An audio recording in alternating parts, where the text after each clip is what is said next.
Well, yeah, or if they are made in the USA, they're they're prohibitively expensive. Yeah, for example, you have a factory, I think you started a factory in Russia in the 90s to make vacuum tubes, right? Well, no, I didn't start that factory.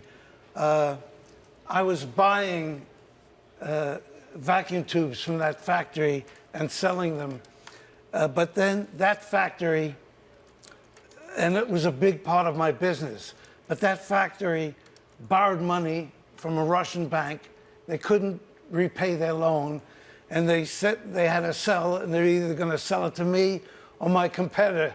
So I sort of like was forced to buying the whole factory because that was a much bigger portion of my business in those days. Well, for the kids who don't know, I need to know what a vacuum tubes are used in guitar amplifiers and high-end audio equipment like the Macintosh stuff that Bobby Weir listens to, and they're expensive, right? So the high-end ones are, and guitar amps are too, but they sound better than solid-state amps. Exactly, but what if you tried to buy vacuum tubes for your gear in the U.S.? Would you be able to? Well, right now, because of the Ukraine-Russia war, there are high tariffs on anything coming out of Russia imposed by most Western countries, not other countries like China.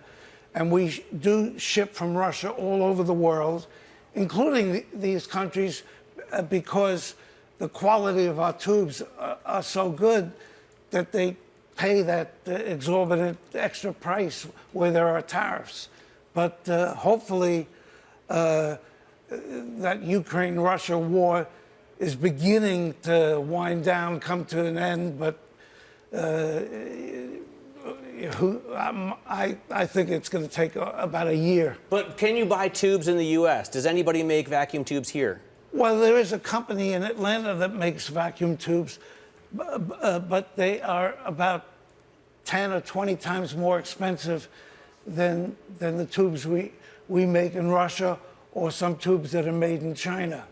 So part of that is the labor, but also part of the regulations on disposal of the waste and other things. So they're not really competitive. What about from China? How much are you importing from China at this point for the goods that you're selling? Well, I import certain materials for our sound effect pedals, okay? But when tensions were rising and we were importing from both Taiwan and China. But a few years ago, we started diversifying more and went to other Asian countries on our printed circuit boards. But we still do import a lot from China as well. If you had to describe the biggest difference for you in the last couple of months with all of these tariff tensions, what are you most concerned about when it comes to your business? Well, I'm concerned about the political fighting here. We have this $37 trillion debt, and we've got to stop that debt from accelerating. We've got to bring it down.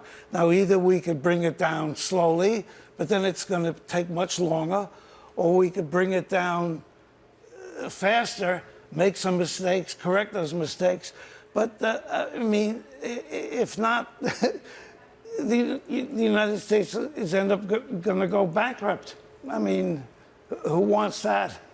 Good point. I wonder about your experience with the musicians you worked with in the past. You knew, I guess, Jimi Hendrix personally, for example. Yeah, we were really close friends. In fact, before he became Jimi Hendrix, and at that time he was Jimmy James, and we used to hang out and just talk rock and roll and this musician, that musician.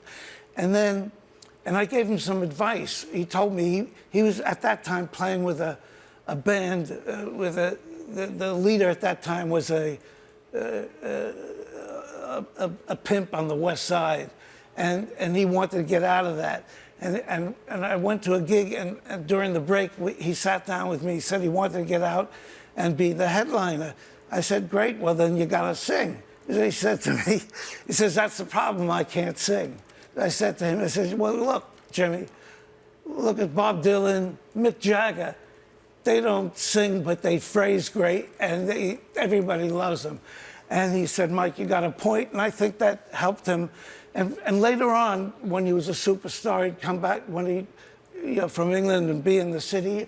He always invited me to his recording sessions, and I liked the way he recorded. But that's one story. There's a lot of stories. I've been around for a while. Mike, is there anybody out there today that you think is another Jimi Hendrix, Rolling Stones, David Gilmour? Okay, well, I love Jimi Hendrix. He was a close friend. I liked his fluid style.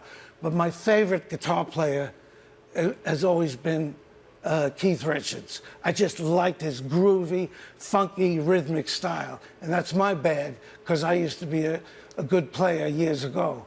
So, but you don't run across any players like that today? Any kids out there that are blowing your mind? Well, my tastes on playing are really basically pretty narrow, just that funky bag, and so I really don't listen to that music so much. And even though I like the old rock and roll from the 60s, if I'm driving in my car, I'll turn on a jazz station, even though I'm not into jazz, but just to pass the time while I'm driving.